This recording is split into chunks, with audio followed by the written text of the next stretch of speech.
Welcome to Haunted History Chronicles, the podcast where we unravel the mysteries of the past, one ghostly tale at a time.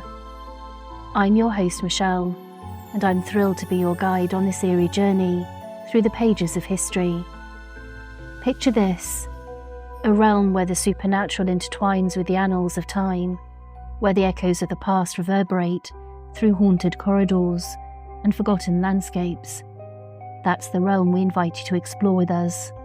Each episode will unearth stories, long-buried secrets, dark folklore, tales of the macabre, and discuss parapsychology topics.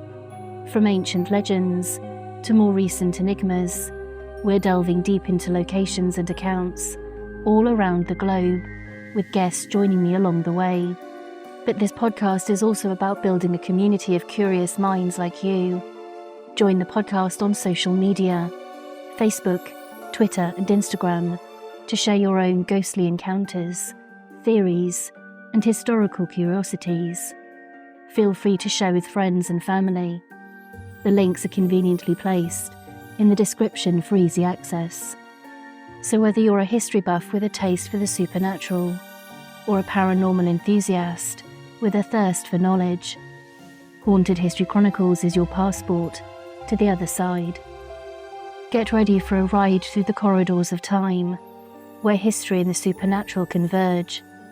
Because every ghost has a story, and every story has a history. And now, let's introduce today's podcast, or guest.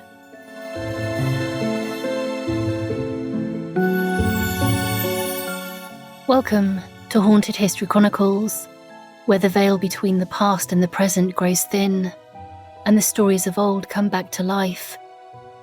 Tonight, as winter's chill creeps into the air and the days grow shorter, we gather around the hearth to explore the ancient traditions of the darkest season.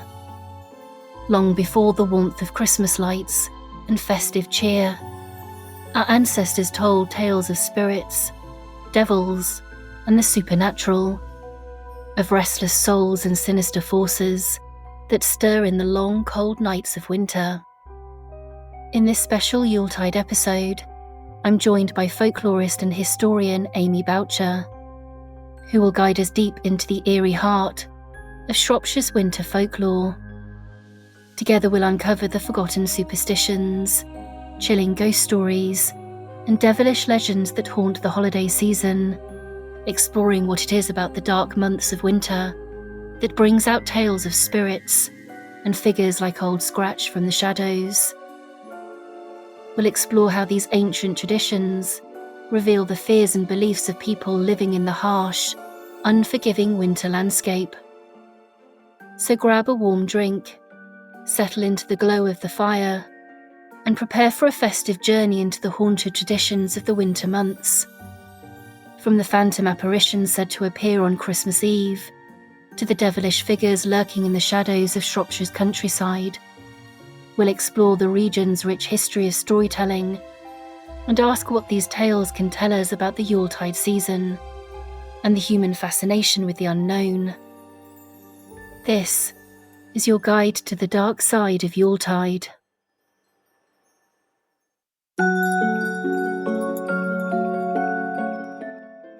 Hi Amy, thank you so much for joining me again on another podcast. Thank you for having me. I'm so excited to be here. And it's been a while since you've been on. Do you want to just reintroduce yourself to everybody listening and maybe give an update as to what you've been up to? Yes, of course. So my name is Amy Boucher. I am a writer and folklorist who specialises in Shropshire folklore, so the area of Shropshire. And I tend to write for my blog, which is Nearly Knowledgeable History, as well as in things like Haunted magazine. Since I was last on, I've been busy, and I wrote an audio drama about the satanic folklore of Shropshire, and I'm currently, among other things, writing a book about the satanic folklore of Shropshire, so definitely keeping myself busy. And do you want to just maybe go into that a little bit more in detail? Because obviously Shropshire is very rich in folklore and superstitions, and at this time of the year, with us being in the winter period, Yuletide traditions, Are there any unique folklore or superstitions to the region? Certainly. So there is a number of practices in Shropshire that's very much linked to the Christmas period, kind of the 12 days of Christmas, which in Shropshire is known as the Christmas. But as well as that, there's little kind of beliefs and also some folk stories, which I'm sure I'll go into at some point. But certainly, I think one of the things that's most important to know about that probably would mirror in other areas as well is that there is an awful lot of emphasis of the Christmas period being a time of sharing the fruits of the earth with the poor, which is a quote from Charlotte Byrne. And the idea that this period is a time in which you help those who maybe are less fortunate than yourself, which even today I think is as relevant as it ever was 100, 200 years ago. And often it involves some form of almsgiving or begging or kind of ritualised begging that's kind of like Morris dancing or sort of similar things you'll see on All Saints and All Souls Day. So what role then do you think that superstitions play in Shropshire, for the Christmas traditions? And how have they shaped the way that people celebrate the season? So I think there's a tendency to look at superstitions as being inherently bad or inherently kind of unintelligent. And I think we simply don't do the inhabitants of the past justice by looking at it like that. Certainly in Shropshire, as with elsewhere, these ideas, these superstitions, these stories, they come into play to fill in a gap left by uncertainty. So that's at any time of the year. I think when there is something that people are uncertain about, they develop ghost stories or they develop devil narratives or folklore or also protective ways in which they can look after themselves and look after other people. And I think that's very much the case with the kind of the begging tradition. Is it was a way in which you could protect and look out for someone without doing it. No one wants to be the person that goes round to the neighbour and goes, oh, here you go. And the idea of offending or the idea of kind of, pride comes into it. But if there's an actual tradition. Do you have any examples of those kinds of traditions? Farmers in Shropshire would make sure that they'd set aside a sack of wheat or whatever kind of crop they had. And there was different days of the year where you would go Tomasin and Clog Fair Day near Clun. But it was a way in which people could help each other and a way in which people could ensure that there was no lack of food or lack of support during that time. But also, you find in Shropshire, there's little pieces of folklore associated to food. So, for example, in the 12 days of Christmas, mince pies are actually really lucky. So for every mince pie you eat during the 12 days of Christmas, you're said to gain a month's luck. So, the best thing you can do is absolutely eat loads of them and stock it up for the next couple of years. My mother would love that one. She loves her mince pies. I think she starts buying them in November, right when they first come out. And she doesn't stop until they're off the shelves, basically. They are one of her favourite things when it comes to Christmas time. So I will pass that one along because that's hysterical. She's definitely getting a look in. Absolutely. Are there any other, thinking about just what you were referencing, are there any other specific beliefs about good or bad luck during the Christmas season that are still remembered or practiced in Shropshire? So there were certain things that were meant to be very unlucky.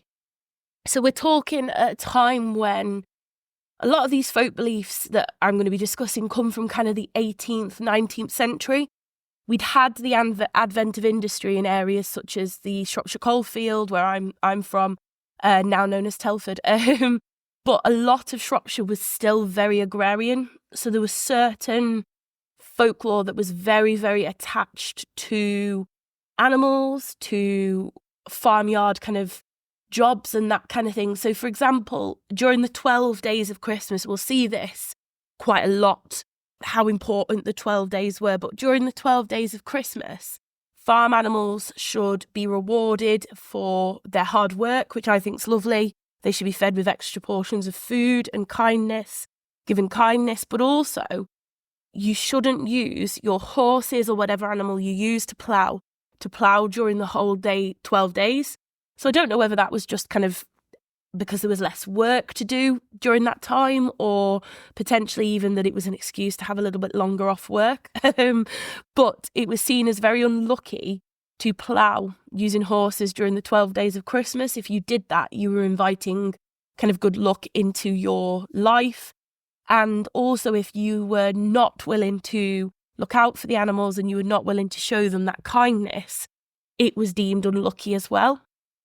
And similarly with staying on kind of animals is that it's said in Shropshire folklore, I think it's first mentioned kind of in the 19th century, is the idea that all of the cows at midnight on Christmas Eve, they are very pious cows. It's one thing that you should know. And they will be found at midnight on Christmas Eve on their knees in veneration of Christ.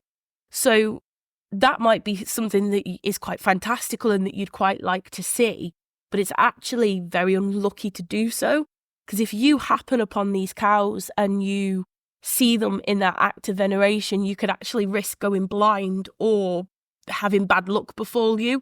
So that's another thing that's kind of very much linked to the idea that there's these fantastical things going on that are linked to animals. I get the idea it's probably linked to kind of Jesus in the stable and that kind of thing.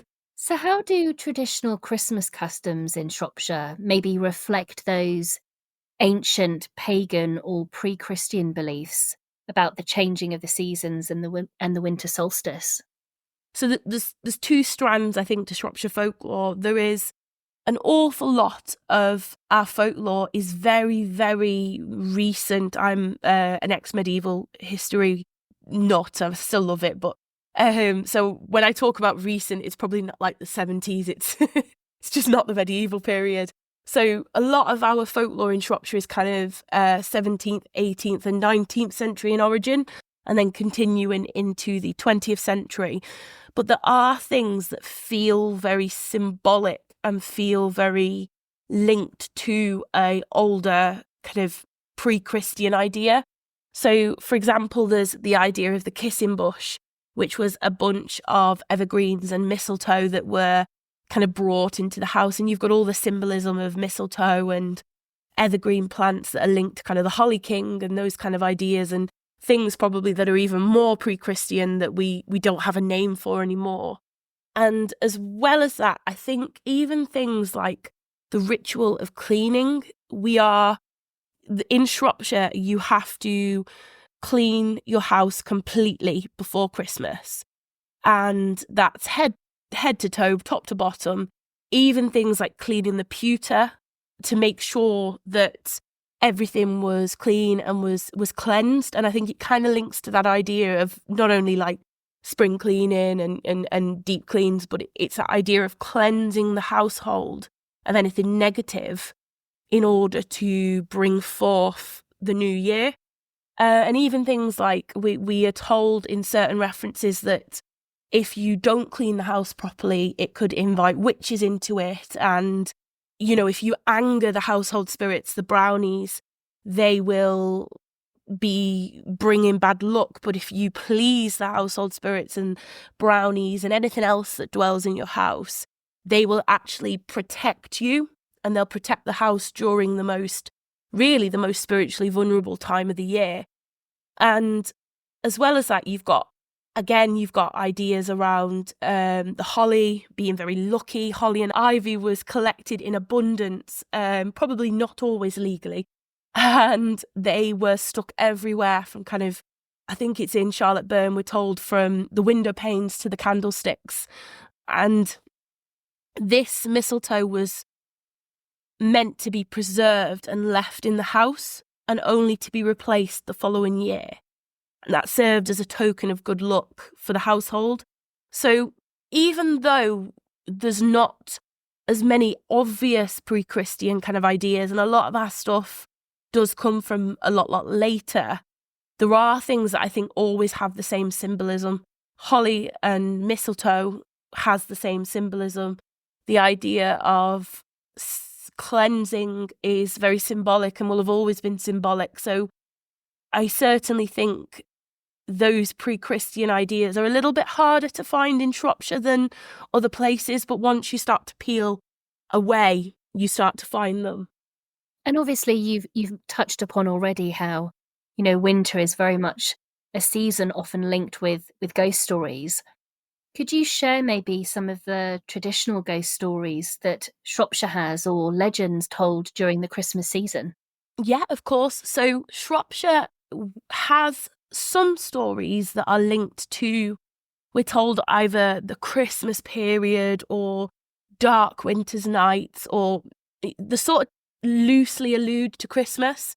What we do have, which I'll share a little bit later, is a lot of devil stories that are actually very, very linked to the Christmas period. But one ghost springs to mind that is said to haunt on Christmas Eve, and it's sadly quite a sad tale. So there's a village just kind of outside Bridge North called Alverley, and in Alverley there was a hall called Cotton Hall, and one Christmas during the Victorian times, a young boy, sadly we never told his name, was gifted a very lovely present for Christmas. He had been obsessed with horses since he was even smaller than he was, and he loved the animals, so much so that his mum and dad actually bought him a fine, magnificent horse in order to celebrate Christmas. But the problem is with a horse is you can't exactly hide it under the Christmas tree, or, so when it was delivered, they decided to let him have it early. So they gave him the horse on Christmas Eve. They told him that it was too late to go out riding, but in good time after kind of the festivities of the next day, they would allow him to go out riding. But sadly, he was quite an impetuous young man. He was quite impatient, and he decided to set off on his horse. The poor boy couldn't see where he was going. It was quite dark. It was one of those cold winter's nights. And there was an accident which caused him to sadly break his neck and pretty much die on impact. And we're told that his ghost still rides out every Christmas Eve at midnight, a reminder of his impatience and also his plight, I suppose. And even though I've not been able to find any kind of concrete examples of this happening, I think it's very much a cautionary tale. I think if there wasn't a little boy where something like this happened, certainly it would be used as, you need to be patient and don't you go rushing off, that kind of thing. With all these stories, there's an element of truth, or there's an element of truth somewhere. But certainly I think that one would have been used as a cautionary event. As well as that, we've got stories that are more linked to the darker months or the build up to Christmas, such as the Hodnet ghost, which I'm very fond of.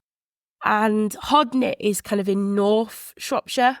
It's a little bit further away than Alverley, but it's North Shropshire, and we're told it all centres around a pub. I think it's still called the Bear. I'm not entirely sure. That's something I should have checked. And we're told that a man visited quite often. He visited quite often every year. He was a rich, in some stories, he's a rich kind of Welshman, which seems more likely being where it's set. But in one account that I found from kind of the middle of the 1800s, he's actually a Danish man. So I don't know whether he's Danish or whether he is actually Welsh or whether it even matters. But he is said to have been a really quite wealthy man. He's said to have been a businessman, and he often travelled through the area in order to get down to London and to spend his money, do trade in stocks or whatever rich wealthy men do in London. And he always paid handsomely. He always bought everyone a round of drinks. And the locals, even though he was, not from round here, the locals actually really quite liked him. I think it's probably because they they liked getting drinks from him, but they certainly enjoyed his company. Now, we're told that on one cold winter's night, just as the landlord was locking up, they got a knock at the door, and it was the man, the Welshman or the Danish man. And he begged to come in. He looked cold and dishevelled. The wind was whipping round him. And he told the man that he'd been robbed on his way to London and that he had sadly nowhere to stop. He had nowhere to sleep for the night. So the landlord had a very difficult choice. It shouldn't have been difficult. He should have let the man in. But sadly, he didn't like the fact that he had no money, and he said to him, well, no, you're not coming in. If you can't pay for a room, you're not staying here. So he sent the man out. He was found the next morning frozen to death just outside the building. But the strange part of it is, we're told that at the exact moment that the poor man was in the freezing cold, the landlord fell down, clasped his chest, and died of fright. Now, we're told that his ghost isn't a vengeful ghost. The landlord doesn't haunt the building, but the visitor, he isn't vengeful, he isn't cruel. He still goes to the pub and he's still seen at the bar, often paying his way as he did in life. So we get several stories that add different layers on. You've got the cautionary tale about not rushing into things and not travelling by horseback on night, but also I think the Hodnett story tells us how, well, it tells us two things. You've got the danger of travelling on cold winter's nights and not being able to find kindness, but also the importance of kindness, that if there is someone struggling, there is someone who needs that extra bit of support, is that we should help them. Which, of course, very much ties into what you've been speaking of in terms of, these traditions, giving alms at this time of the year, being kind at this time of year. And of course, very much here you have a story where that is central to part of the message, that this was a man seeking kindness at a time of need, and didn't receive that. And the consequence of that being that then the landlord also suffers as a result. So you can see somewhat a clear message there, can't you, in terms of something to learn from that type of encounter and that type of story? Oh, definitely, yeah. And the thing I think is interesting is that we're told, if we go back to kind of the Clog Fair Day and the dole, the taking of doles, the giving of alms, we're told that there were people that actually really took advantage of this. So, like, for example, women would put on their oldest, tattiest clothes. Some of them would even wear their husband's clothes to heighten their illusion of poverty. And some would go to the more well-heeled areas because they knew they'd get more dole. But there seems to be, obviously people would have grumbled, but there seems to be an idea that it was better to actually give people and to help them, even if they were taking advantage a little bit, than it was to let them suffer, which I think really shows quite a sophisticated understanding of the level of poverty that people were in. And also, I think it really demonstrates that idea of community, and how I think this winter period, the idea of community and winter and Christmas is all interlinked. So why do you think then that ghost stories, in particular in Shropshire and obviously elsewhere, are tied so heavily to the winter and to the Yuletide season? I think it is something that is incredibly human. I think if you look at storytelling, it's such an ancient practice, and it's something that our ancestors, stretching back throughout, time immemorial, have always done. And I think also it is linked very, very heavily to the winter months and to the darker months, when there is less to do, there is less, people have more time together, and they need to, when we're going all the way back, huddle around the fire for warmth. There needs to be a way to pass the time. And I think storytelling became that remarkable way in which people could pass the time. I think also there is something very, very linked to the human imagination. So in the darkness, we can't perceive what is around us. We don't know what is, in front of our face when it's really dark.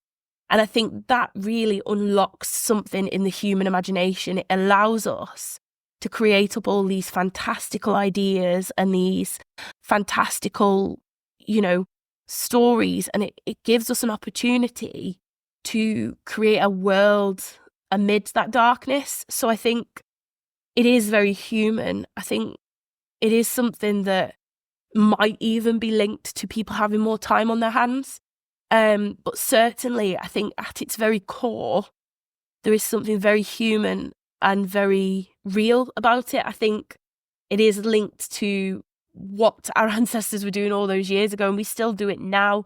There's a reason why certain countries, I think it's like Iceland, give storybooks and give books as a present on Christmas Eve. It's because storytelling and folklore and these imaginatively worlds that we can unlock through it is a way in which we can perceive the world around us. And of course, if they can then reinforce some of those very important messages, those cautionary elements, those advisory elements, those things to be wary of, or things that we need to be mindful of to be a kinder person, again, those are really powerful tools and ways to also help drive those messages through. That again, at this time of the year, I think is always quite pertinent, because obviously it's between one year ending and another year beginning.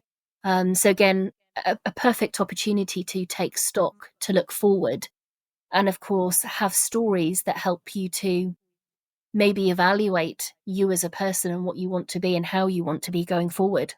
Yeah, definitely. And I think it's that reflective element. You can look back over the last year and you can look about what you've gained, but also for a lot of people, it would be what they've actually lost as well. And by looking at and being reflective and introspective, it allows people to set their hopes for the following year. And I think one of the biggest mistakes we've made in the past is the idea that we've kind of dehumanized, I think, certainly historical figures and historical people, but also I think historical working classes.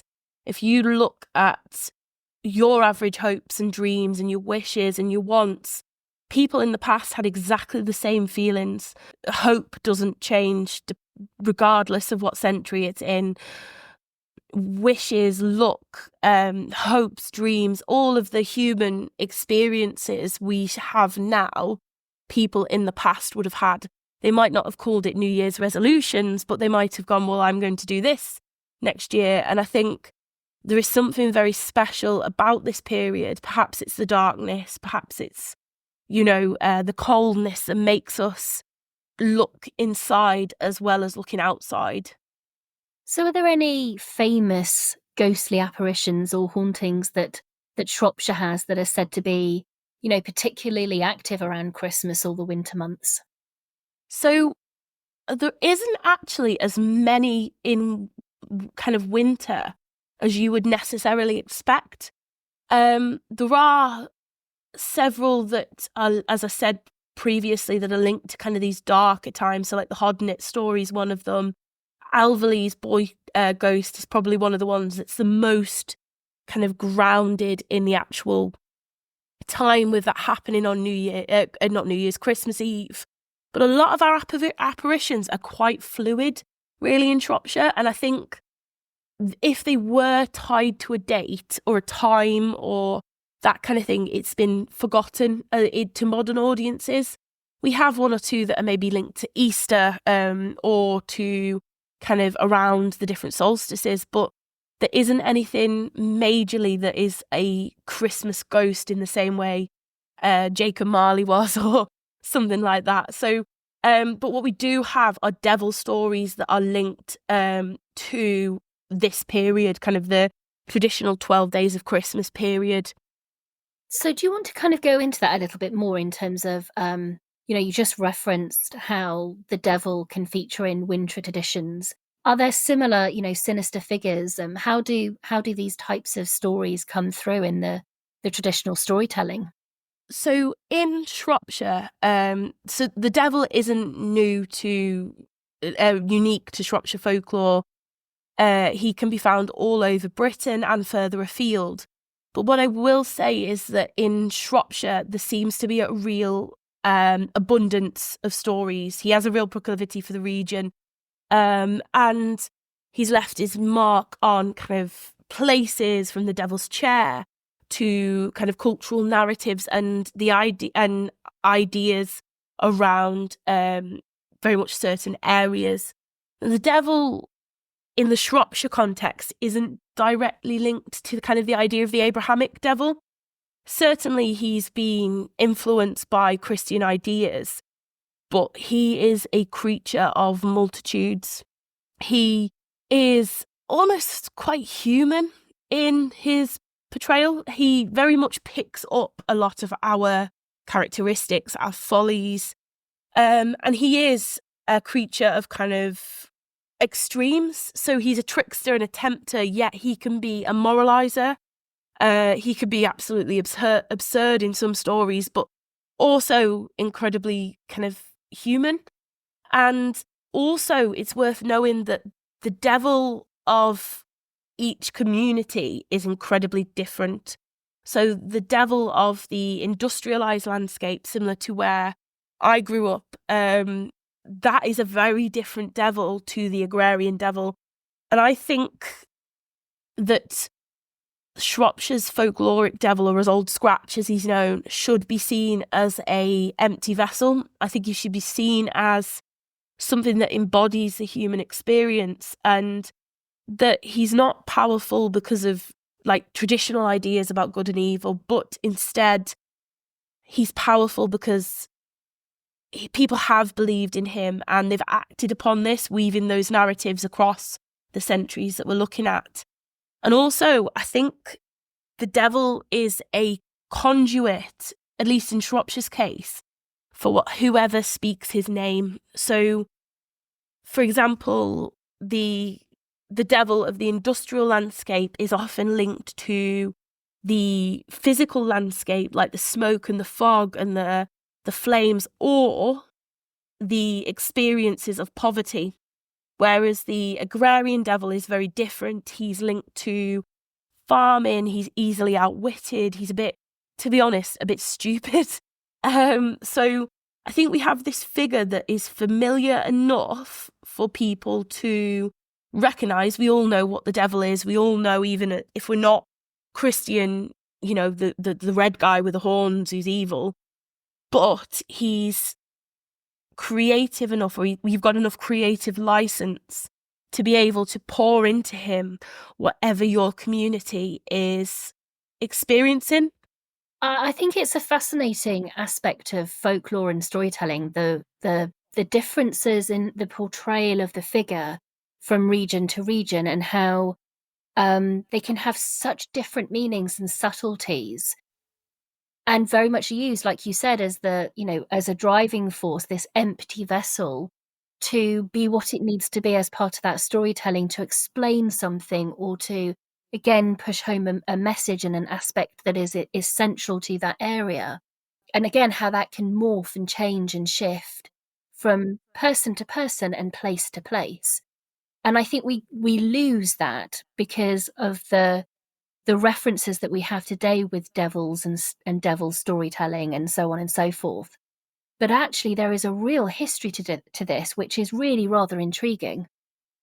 Definitely. And I think that's what's important to mention, is that I think our understanding of the devil is arguably more linked to the Abrahamic devil. I think popular culture, even things like the Satanic Panic and stuff like that, have been so moulded by the Abrahamic devil that we actually lose some of the subtlety of the folkloric devil. And he is very much a monster of our imaginings. We are his creator, and we are the ones that give him the purpose or the meaning.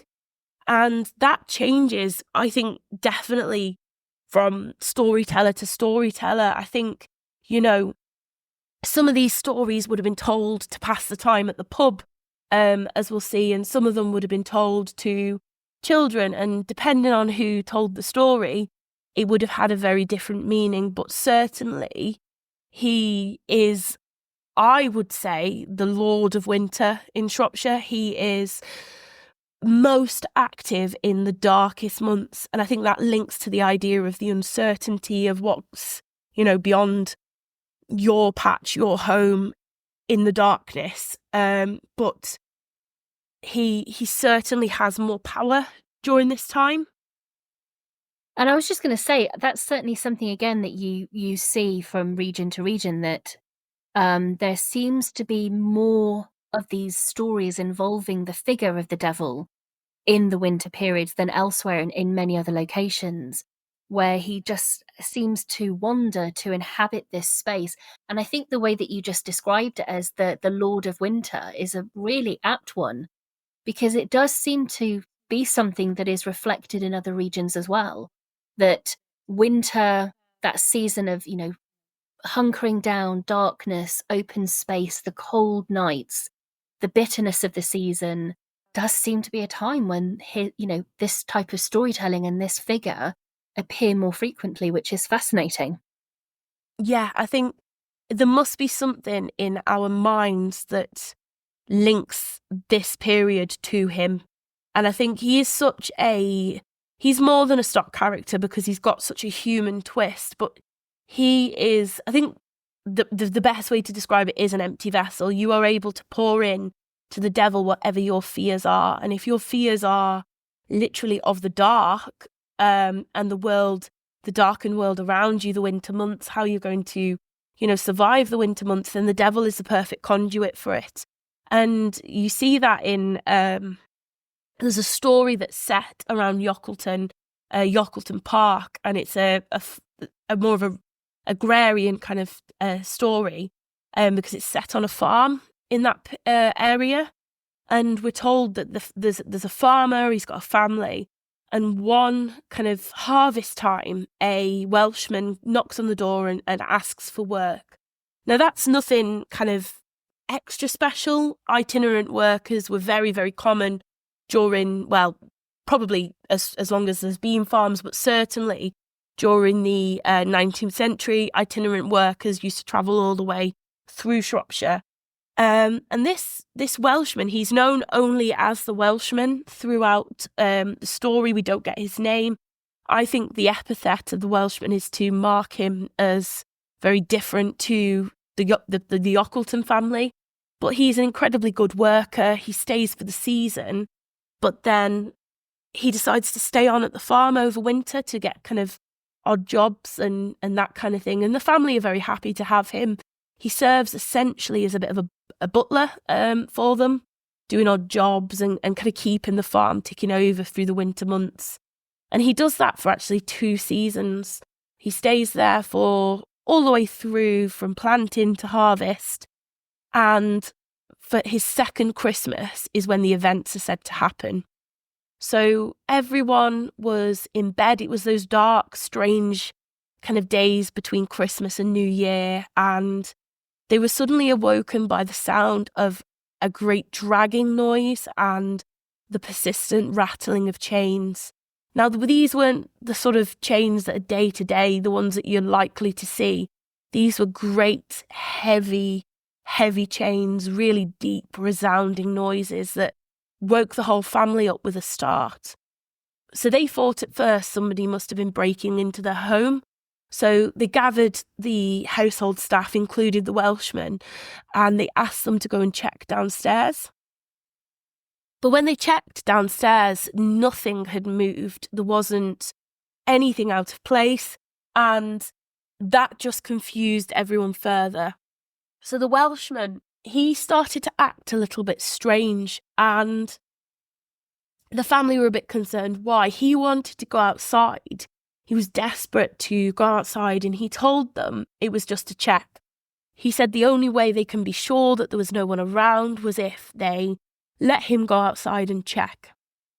But the family didn't want to open the door because if there was somebody out there, certainly the noise was loud enough to think there was. They didn't want to let whoever was outside in. But they eventually allowed the Welshman, he was really probably starting to do their head in. So they opened the door very quickly, let him rush out, and then bolted it back away from him. And there was another loud rattling of chains and a small kind of dull cry before everything went silent. And the family were too scared to actually check outside, so they waited until the morning, and the Welshman was nowhere to be seen. He disappeared into the night.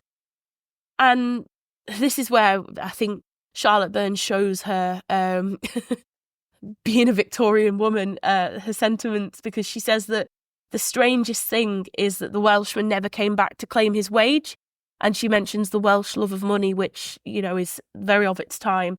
But the family decided the only plausible option was that the sounds of the chains was the devil himself, rattling the chains, the bondage that the Welshman had made with him through some unknown pact with the devil. And it was the devil trying to drag the Welshman back to claim his soul. Now, what I love about this story is that it is such a evocative idea of, those strange noises at night. It really embodies, I think, the fear that, people even today have. Like the other day, we've just moved down into Jackfield, and the first time we heard an owl outside, we were a bit like, wait, what's that? It was particularly loud, so it spooked us a little bit. So any unknown noises are going to be frightening. The sound of the rattling of chains would be particularly scary. But also, I think it's got a lot of similarities to kind of modern day, almost poltergeist activity. The idea of these noises waking people up, certainly paranormal kind of ideas. But in the minds of those telling the story, and also the minds of those characters within the story, the only thing that could possibly make those noises would be the devil. And of course, again, just coming back to what we were talking about before, winter is perfect for these types of conjurings, aren't they? In terms of the imagination of the mind. You've got the colder nights, the windy nights, perfect again for strange, anomalous sounds and experiences that maybe are different, hearing night animals as the sky and the landscape changes around you. And of course, it is all that much more sinister by the fact that you are in darkness. It is harsher, it's more barren. And of course, again, just breeding ground for these types of very fertile stories, rich in the imaginations of people of the time. And still to this day, I think, for the same types of reasons, winter, the darker months, they have that kind of power. They have that draw and that connection for these types of stories, as we've discussed. Definitely. And I think there's so much in it. And I think in some ways in Shropshire, the devil actually takes the place of ghosts in the traditional narrative. So there's the traditional idea of, particularly in the Victorian period, of people kind of gathering around and telling ghost stories. But in Shropshire, it seems to be more of the devil. So, for example, there's a story in Minsterley Hall, which again is in North Shropshire. And Minsterley Hall was kind of first mentioned in kind of 1580s. And it's a long and brilliant history. It's got its own poltergeist as well. But the story itself, it takes place in the Georgian period, when Minsterley Hall was abandoned after kind of its previous owner had passed away. And there was much kind of hullabaloo and hubbub about who was actually going to take on this abandoned hall. They thought it might be one of the notable families from the area, someone who deserved its grandeur. But nothing really happened. until one day a stranger, seemingly unannounced, moved into the community, moved into Minsterley Hall and made it his own. They were quite unhappy with this stranger moving, and they very quickly asked him, what are your links to Shropshire? And he said very vaguely that he had family from there, but no one really knew who he was, and he was kind of given the epithet stranger. And all he really told them was that he had made his fortune abroad. And soon enough, there was shipments of luxurious furniture and trinkets that had come from Italy and other far-flung kind of places. And this seemed to really annoy people. And it annoyed them even more that he didn't tell them how he'd made his fortune. So for a very long time, he was kind of ostracized a little bit. People kind of would taunt whenever he was mentioned and say, the only way you could be that rich was he sold his soul to the devil, haha. And kind of, he was the subject of a lot of gossip, but no one really wanted anything to do with him, despite the fact he tried quite hard to integrate with the community, though he kept his personal life very tight-lipped, quite a secret, until the week before Christmas. So at the week before Christmas, people from all over Shropshire, they started to receive these beautiful gilded invitations that implored them to come to a Christmas party at Minsterley Hall. So it was promised to be such a wonderful occasion with, drink and music and polite company. And if anything, a lot of people decided to accept out of curiosity more than the desire to actually go for a party. They wanted to know what his secret was and why he was so secretive about it. So Christmas Eve came and all of the notable people in the county came to Minsterley Hall and they were greeted by the most spectacular events. There was a banquet, there was fine drink, and the company was pleasant. It was said that no expense was spared. And after probably a little bit of brandy, they decided that actually the stranger couldn't be that bad. He was quite a notable chap, and he won a lot of favour that night.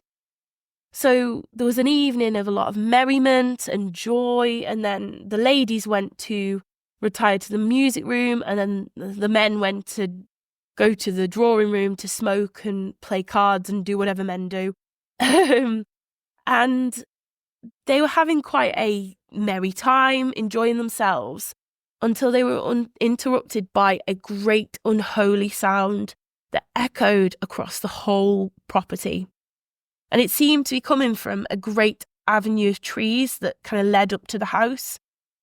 It sounded like disembodied screams and then a really guttural shout of "You are mine," which got closer and closer, and it seemed to get louder each time it was said.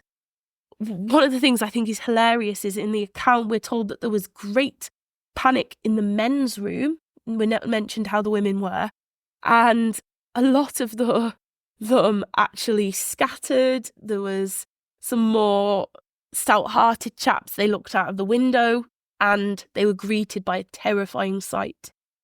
There was a fiery red, tall figure that dominated the skyline, and it was running inhumanly fast towards the house. The men screamed and they fled, and then the women quickly clicked that something was going on, and they run after them.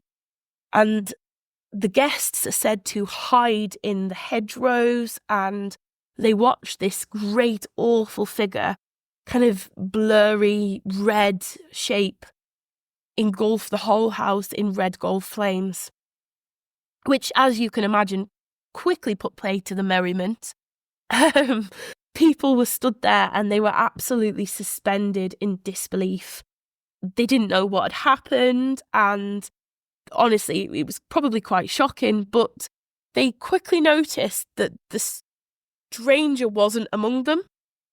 So they waited and they waited, and the cold darkness of the night was wrapped around them. And they soon realised the only way they would know for sure what happened was if they entered the property again.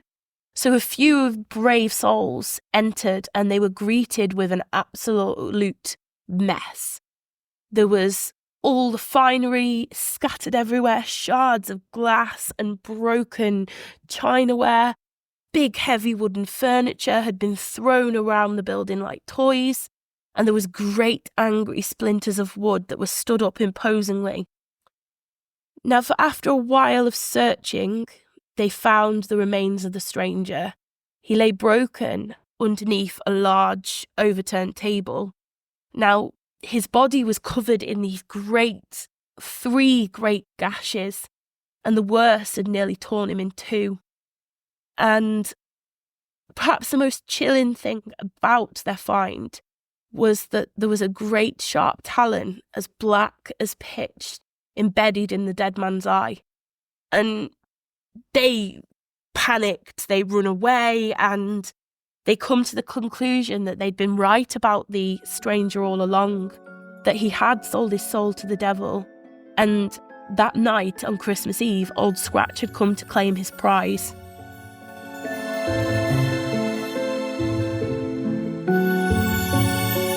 As the days grow shorter and the winter nights draw near, the chill in the air invites us to gather closer to the fire, where the flickering flames dance like spectres in the dark.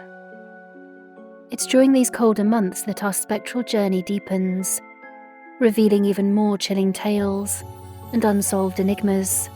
And now, dear listeners, is the perfect time to become an integral part of our ghostly congregation. With the nights lengthening and the shadows growing, we need your support more than ever to keep our supernatural flames burning bright. But fear not, for there are a myriad of ways you can help sustain our haunted explorations. Firstly, have you ever considered treating our podcast to a virtual coffee? Imagine it, a humble offering to fuel our relentless pursuit of haunted histories as we delve into the unknown. Simply head over to ko-fi.com/Haunted History Chronicles and join us for a caffeine-infused seance. Your support helps keep the fire burning, allowing us to continue unearthing the darkest corners of history. But that's merely the beginning of our spectral soiree. For those intrepid souls yearning for deeper communion with the paranormal, consider joining our exclusive Patreon family. And here's some truly exciting news. From the beginning of October through to the end of December, as the winter winds howl and the nights grow long, all Patreon supporters, on any tier, will be gifted with bonus daily podcasts. Yes, you heard that right. Daily doses of the supernatural to accompany you through the shorter days and colder nights. It's a veritable paranormal advent calendar for your soul, making this the perfect time to join the Patreon community. So why hesitate? Journey forth to Patreon. The links to the Haunted History Chronicles Patreon site is found in the podcast description notes or via the website. Become a Patreon today and let our tales of the eerie and unexplained be your nightly companions. But the spirit of generosity lingers still if you seek to flaunt your allegiance to the podcast in more tangible ways. Why not venture into our newly unearthed merchandise crypt? From mugs that whisper their secrets to clothing that echoes with ghostly laughter, the shop is a sanctuary for the discerning paranormal aficionado. Again, you can find links to the TeePublic shop via the website or podcast description notes, so that you can traverse the Haunted History Chronicles shop to adorn yourself with our spectral regalia. Whether it's bestowing a virtual coffee, joining our spectral society on Patreon, or donning Haunted History Chronicles apparel, your support keeps the ethereal flames alight. Every spectral contribution fuels the pursuit of unearthly truths. So heed the call, dear listeners. The links to our spectral sanctuaries await in the shadows of the podcast description notes, or via the website or social media platforms. Dare to embrace the unknown, to journey deeper into the veiled corridors of history. For only together can we keep the ghostly embers glowing, illuminating the darkness with tales untold. Now, as the fire crackles and the wind howls outside, let us return to the mysteries that beckon from beyond the veil. What spectres await? What secrets lie dormant, waiting to be unearthed?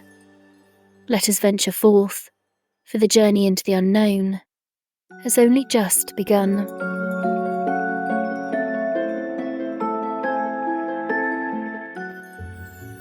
So just thinking about the couple of stories that you shared where, the devil features, how would you say that, they reflect the fears, the anxieties, the challenges that winter, Christmas brings? How do you see those coming through in the stories that you've shared?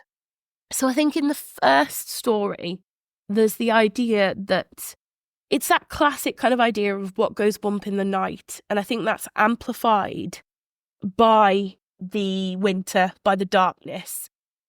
I think you've got this idea of once you open that door to the dark world around you, you don't know what is going to come in.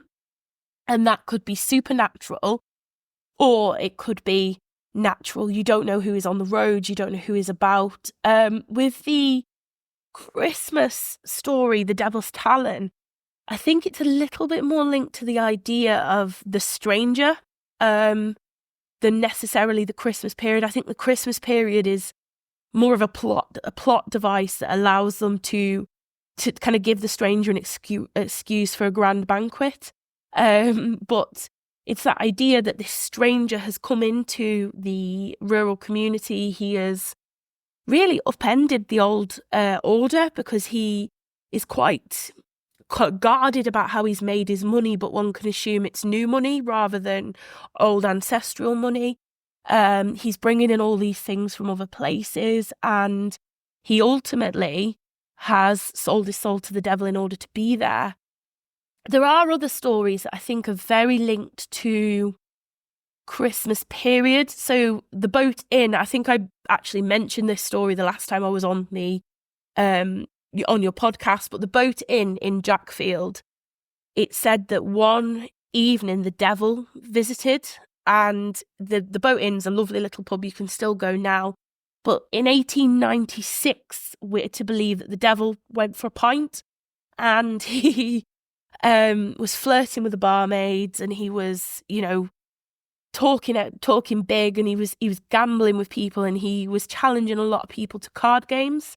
But everyone who played against the devil lost. There was one man left who wanted to enjoy his pint. In some versions, he is a blacksmith, some versions he isn't. So he thought the only way he could enjoy his pint was to play against the devil, who he didn't know at the time was the devil. He thought was just a very annoying stranger. So he starts playing this card game. One of them drops a card, and when the blacksmith looks down, he sees the stranger has 2 cloven hooves, panics, and just as he's about to scream, "That's the devil, I'm playing cards with the devil," a great gust of wind blows through the pub and drags the devil out, laughing and cursing as he goes.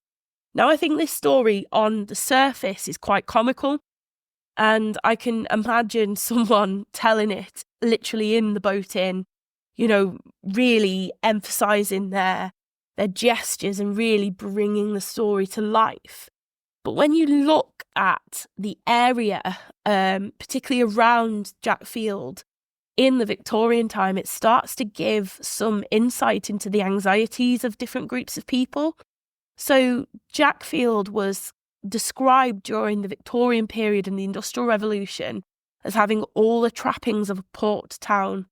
There was bull baiting, there was brothels, there was pubs, and people who had very hard-working, complex lives living amongst all that. So I think when you look at the devil deciding to visit the boat inn, certainly it's the sort of area the devil would hang out. But also, I think he symbolises the demon of drink. I think he symbolises the fear of the wives of the men who were drinking in the pub that night, whether they were going to come home with any money of their wages left. And certainly when you look in Shropshire, a lot of the local pits, the quartermaster for the pit was actually the barman of a pub or the landlord of a pub. So you would literally have to go into the pub to get your wages, which while you're in there, you might as well have a swift half one.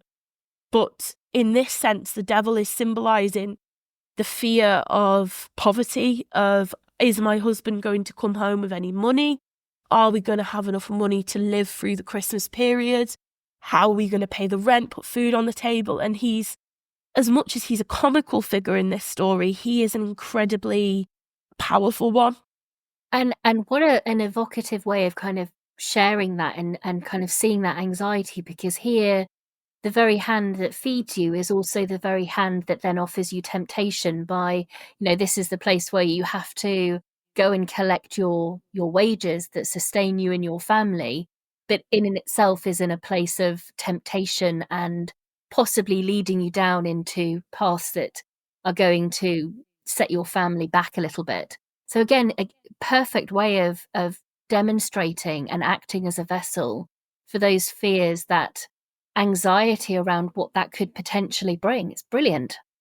It is. I really love I love folklore and I love all forms of folklore, but I think the way in which the devil is used and the potential the devil has is particularly powerful. And certainly when you start looking at the historical side of it, where this story sits in the history of the area, it is said, you're able to unlock whole new perspectives.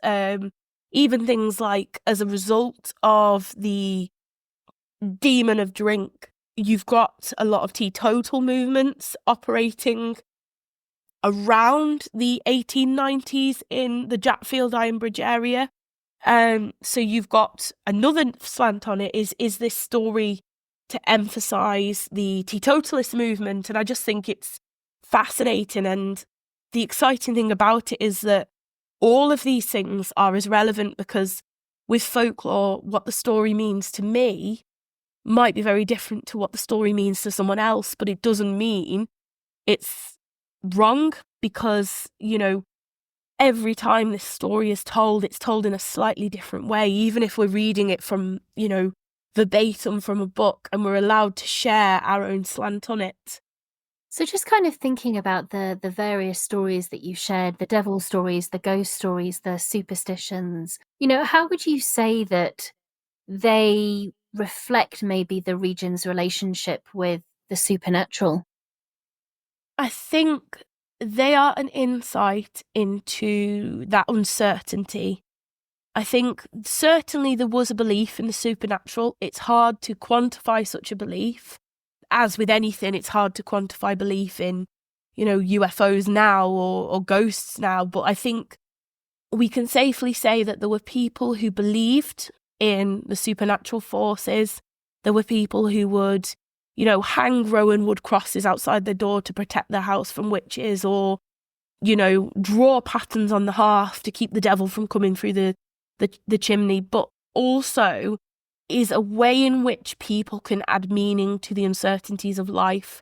So if you can't control things like death, you can't control things like the harvest, you can't control the cold winter months and how it's going to affect you. But if you tell these stories and you do these folk practices and you warn people, you are able to take a little bit of agency.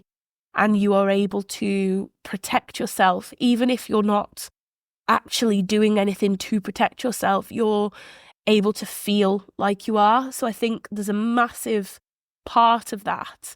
But I also think they show the creativity of the area. There are a lot of narratives that will have been brought into Shropshire through people travelling or through, movement of different peoples, through, itinerant workers and things like that. But also there's a lot of narratives that are very creative and very, I think, linked to the area, the geography of the area as well. So when you get onto like the Devil's Chair, for instance, there are devil's chairs all over the world. There are, geographical phenomena that's linked to the devil, but the story of the Devil's Chair is a Shropshire phenomenon because it's the way in which people in the area have looked at the landscape and assigned it meaning. So how would you then say these darker elements, these darker stories, these very much these Christmas storytelling offerings that we've been discussing, how would you say they've survived into the modern day? And, what would you say that suggests in terms of their significance in Shropshire today? So a lot of them have survived through the work of the 19th century folklorists, Charlotte Byrne, Georgina Jackson, and people like them. So as much as, I do poke fun at Charlotte Byrne a little bit at times because she is very much a product of her time. Don't get her on the subject of people from the Shropshire coalfield, like where I'm from. She wouldn't be impressed. But without her work, we would have such a lack of understanding about the ideas from the past and the beliefs of the past. As well as that, I think a lot of our stories are still or were still being passed on through storytelling, through kind of the oral tradition, and through excellent people who were working, in my lifetime and working now, like Amy Douglas, who share Shropshire folklore and really link it to the time of year. I think there has been a resurgence in folklore, particularly in the last kind of 4 or 5 years around the pandemic. And I think this is the time in which people are looking at these stories that may be 100 years old, maybe even older, and giving them new meaning and trying to understand them in the context of now as well. And I think just following on from what you just said, I think, we've seen and we've talked about how they've brought communities together in the dark months of the year. But I think, again, with some of the reshaping and the reimagining that we're seeing of folklore today, which is massively popular, and I think becoming more and more popular, I think we see the same thing. We see people coming together, communities coming together. The pandemic being a perfect example there of how folklore has been a way to unite, to share anxieties, to look back on the past, again, with this sense of coming together to help draw from each other. And I think there's something really powerful about that. Oh, definitely. I think there is an idea. I think the pandemic, I think folklore was certainly gaining. It's never lost interest. People have always been interested, even if it's like mythology or fairies or dragons or something. Dragons are cool. There's always been that interest there. But I think the pandemic left us searching. I think it was the first time a lot of us had experienced something like that. And it left us searching for something. And I think whenever there is a period of time of uncertainty, humans look inwardly. And I suppose that does link to kind of the winter months as well. And for whatever reason, I think we found a lot of answers through folklore, and we found a lot of belonging and of community, but not just collective community. I think of kind of the people that are living now, but also historical communities, historical legacies. And for a lot of us, myself included, talking about folklore and sharing folklore is a way to connect with our ancestors. So for me, my ancestors are very important. They're very kind of active within my world, within my way of seeing things. My ancestors were very working class. A lot of their lives are marred by poverty, going as far back as I can find on my family tree. And also a lot of them, for instance, don't have actual burial sites. They were kind of in paupers' graves or temporary graves. So there's no way to connect with them in a landmark or a grave in a conventional way. So I've found that to me, folklore is a way in which I can connect with my ancestors. It's a way that I can tell the stories and make my voice just a little bit louder for them to be heard as well as myself to be heard. So I think because so many of our stories have a real historical legacy in Shropshire from the 1700s, these are the same stories they would have been telling. So for me, it's important to share them, not only because they deserve a place in folkloric discussions, the same as other areas, but also it allows a group of people that are often marginalised and forgotten by history to have a voice. Yeah, and I think that's a perfect way of explaining it, because I do think that oftentimes folklore really is the history of the common everyday person, the person whose history would normally not be remembered. But yet here's a powerful medium for which we can connect with people from a very particular time frame and region, and often marginalized or grouped from that society, and connect in a way that you would never be able to get in a history book. It's a really powerful tool to do that. It's brilliant. I completely agree. And I think that's why we have so many kind of female ghosts and female kind of ghost narratives in historically and in Shropshire, is because these are women that were left on the sidelines and marginalised by history. These are women that have had absolutely horrendous things enacted upon them, or women that symbolise other women that had had horrible things enacted upon them. So they've become the ghost. And I think there is something inherently kind of working class about ghost stories and the paranormal, and also that's not to say that it doesn't belong to other, but I think at least in the Shropshire's context, a lot of terrible things that have happened to working class communities, the legacy continues as a ghost story. So just kind of bringing together some of our discussion then, how would you say, the modern tales that continue to be told today, how do those maybe connect with the superstitions, with the past, and maybe the more contemporary themes? How do you see this coming through in modern storytelling? So I think you've got the idea of the core narratives. So even if the meaning of the story changes, you've got the core narratives continuing. A lot of people will look at a story and put their own slant on it.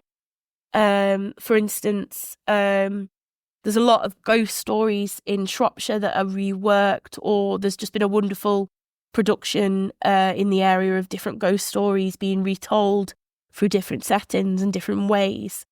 I think even some of the stuff I've done, particularly around the Devil's Chair, has been a reimagining of the core story that would have been there before. And I think every time someone tells the story, even if it is, oh, I heard this wonderful bit of folklore, and they share it with a mate, or, oh, did you see this? Or my granddad used to tell me this. It is a reimagining of that core story. And I think there has been a lot more of a focus of that in Shropshire since I've been doing. So I've been doing my research really seriously for about 4 years now. And in that 4 years, I've seen Shropshire play more of an active role, be mentioned more, and also certain things be reimagined in a way that wasn't being done beforehand. And also the brilliant work, I mentioned her briefly before, but people like Amy Douglas, she is an amazing storyteller, a really astute, wonderful woman, and she does a lot of work of reimagining folk tales, not only within Shropshire, but also from further afield. So I think whenever we tell a story, even if we tell it and we think, oh, that I missed that bit out, or didn't quite tell that how I wanted it to, or I didn't emphasize this bit, we're allowing it to be reimagined. And we can't not talk at this point about your own kind of little snippet of that with The Best of Men, which I think is precisely what we were just discussing. It's this kind of blending, isn't it, of something that feels older. You can still see these same connections and themes and superstitions and aspects of storytelling that are very much deep rooted in tales from the past, but in a modern creation, something that is going to suit a modern audience.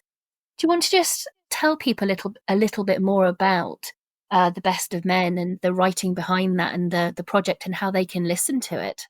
Yeah, of course. So The Best of Men is a Shropshire-based folk horror. I am absolutely obsessed with the folk horror world. I love I think The Wicker Man is one of my comfort movies, not the Nicolas Cage one, the original. So I'd been wanting to create a folk horror for a very long time, and Shropshire is absolutely full of things you could use to enact that kind of world. And I think the place that typifies it the most is the Stiper Stones, the Devil's Chair and the Stiper Stones.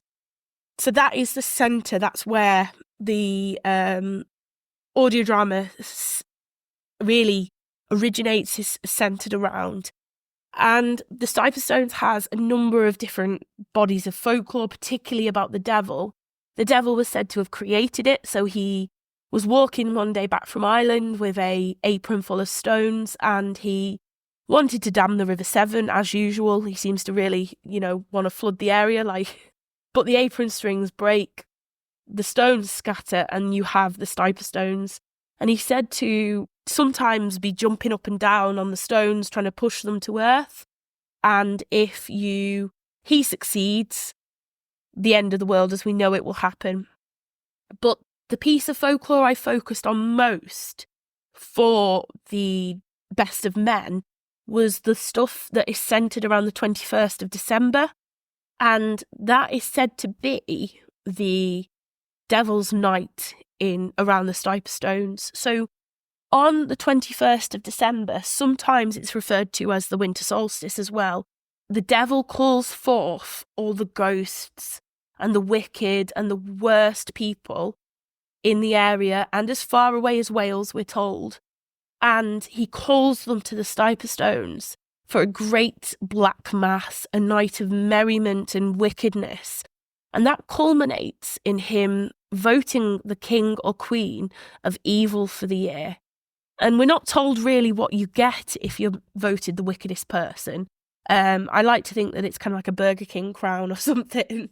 But upon being voted the wickedest person of the year, you are kind of the king for the day. And there's also a lot of pledges, a lot of promises being made, a lot of people actually selling their souls to the devil that night. And it's said to be the time that the Stiper Stones is the most dangerous, and a time that you really should avoid the area. A very ominous place as it is, but it's particularly ominous on the 21st of December.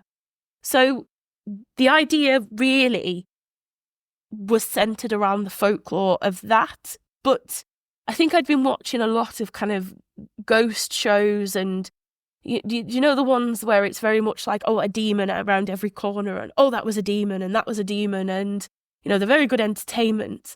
And I had the thought of what would happen if one of these ghost shows actually met the devil. What would happen if they actually went looking for the devil and they found them? And then I had that moment where everything clicks into place, and I realised that we have folklore in Shropshire that very much could work with that. So it was very much a product, the Best of Men, of my love of the area, my love of the folklore, and particularly the devil folklore, but also a bit of an ode to those very cheesy ghost shows, and very much like the stuff I grew up watching as well, like Most Haunted and stuff like that. And kind of a bit of a love letter to those early 2000s ghost TV shows and phenomena.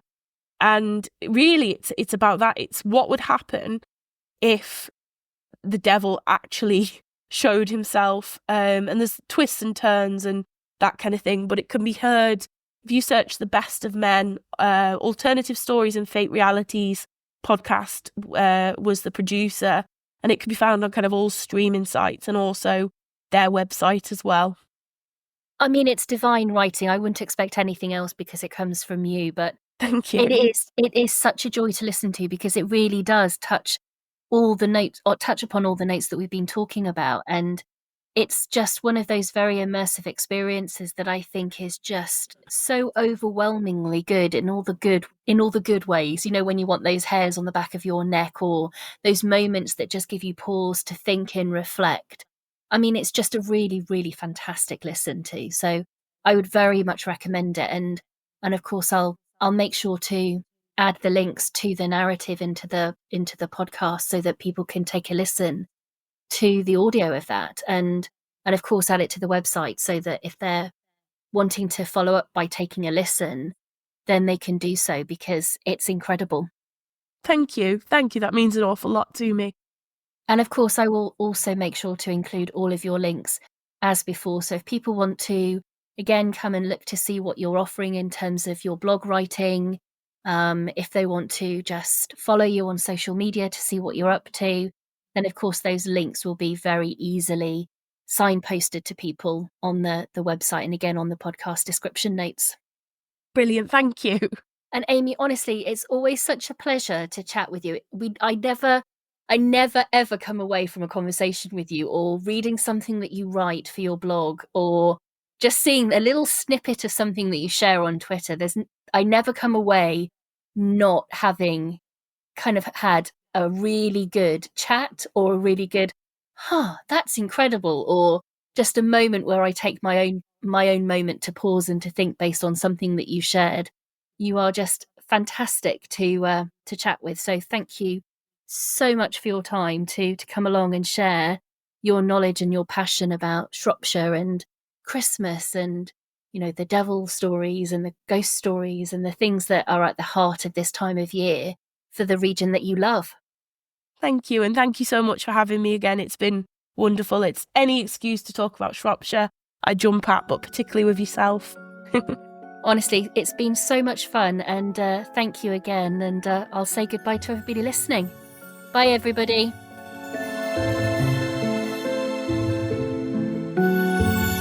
Thank you for joining us on this journey into the unknown. If you enjoyed today's episode, please subscribe, rate, and leave a review on your favourite podcast platform. You can follow us on social media for updates and more intriguing stories.